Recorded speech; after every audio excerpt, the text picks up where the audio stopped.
Well, good morning and welcome back to our pilgrimage through the summer. Today is day 11 here at the Institute for Priestly Formation, as well as across the world. The church celebrates the memorial of St. Boniface, who was a bishop and a martyr. Here at IPF, again, two things happening at the same time today. Today is day 6 for the seminarians who are on their 8-day silent retreat. And today concludes the retreat for the professors who teach at seminaries and the retreat that they were on. So the seminary theologians and philosophers in their retreat today, the seminarians continue their retreat on day 6 of the 8-day experience. Tonight at the conference, we're going to offer encouragements to the seminarians on retreat, just really encouraging them to let God take the lead, not only in their life, but specifically in the process of healing and freedom. There's a great quote, and again, all of these quotes are on the blog, from our Holy Father, Pope Benedict XVI, as he says, "Whoever truly wishes to heal a man must see him in his wholeness and must know that his ultimate healing can only be God's love." If we're going to talk about healing, we have to talk about wholeness. We have to talk about the fact that we are a body and a soul together. And as the Lord is the architect of our soul and our body, it's Him and our relationship with Him, His love, that is going to ultimately be our healing. I know that perhaps for a lot of us, the whole notion yesterday of inviting you to be here at IPF and to consider lies and in which the truth about those lies was either perhaps a new concept for you, or perhaps a familiar concept that continues to bring you to places that are tough in your life. And so if you were at IPF, if you were here, what we would encourage you is the same thing that we're going to tell the men. That's just to be reminded that God's the one taking the lead, that God wants your freedom and your peace more than you do. And who knows what that's going to look like or how long that might take.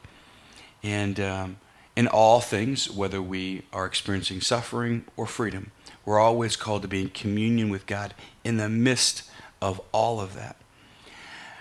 So as we are in relationship with God and as we desire freedom and healing in our lives, there are 5 keys that are part of the process of asking God to show us where greater freedom is.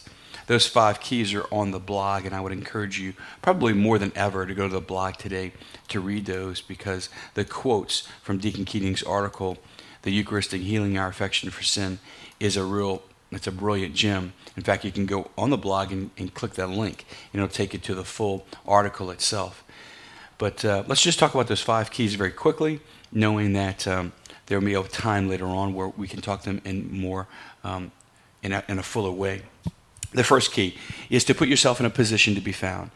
You heard me probably in lots of different areas talk about Father Larry Gillick, who's a blind Jesuit here in Omaha, and how when he got lost one day and he was obviously blind and could not find his way back on his own, God told him to stop and put himself in a position to be found, and help would come.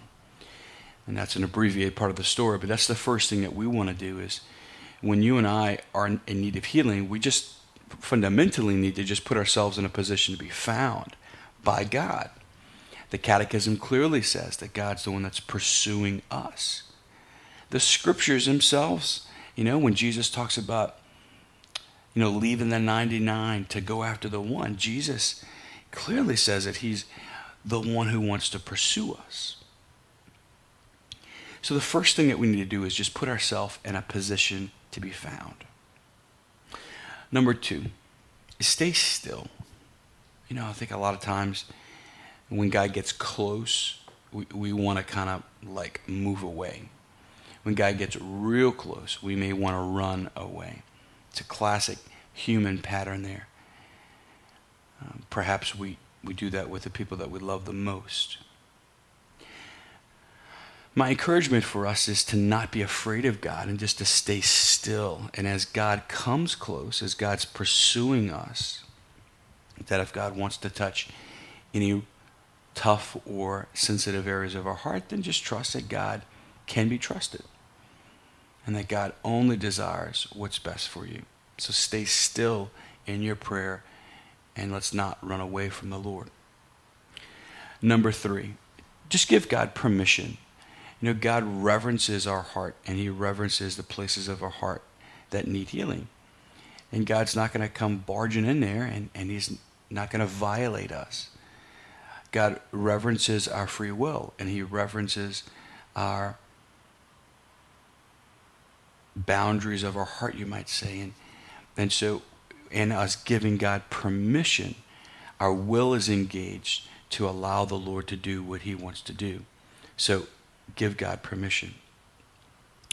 4th key, and this is, I think, a really important one.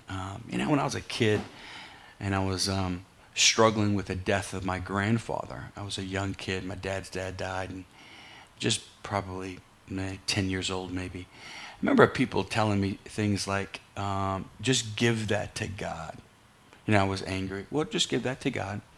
Or I was grieving. Oh, well, just give that to God. Or I was confused. Oh, just give that to God. I think people just kind of toss out those statements. Oh, just give that to God. And with great reverence to any of us who have said that to other people or who have heard that from other people, I have to be honest with you today and say, I don't know how to do that.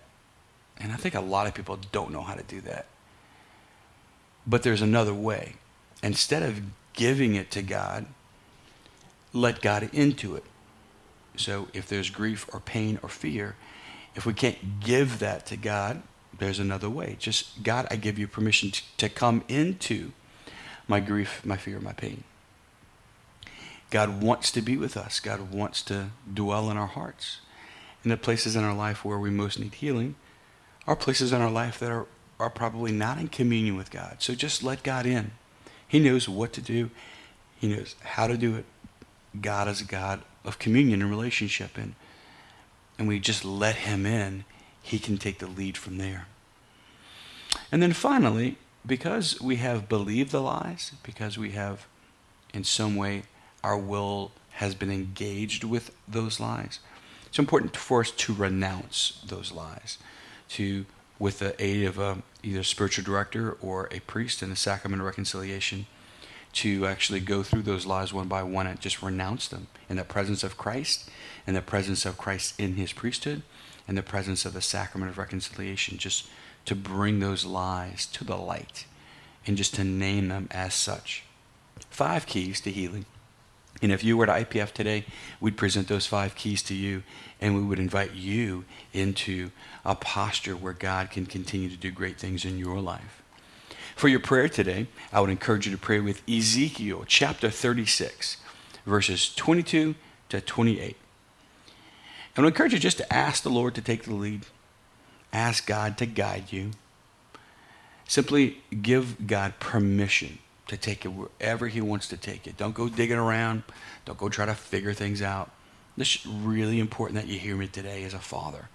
Just give God permission and trust that wherever he wants to take you, he's going to take you. He wants to give us a new heart, one that's free, one that's pure, one that's ready for relationship. Let's let the Lord take the lead. Let's let him draw us into deeper communion, a communion that leads to healing and to freedom.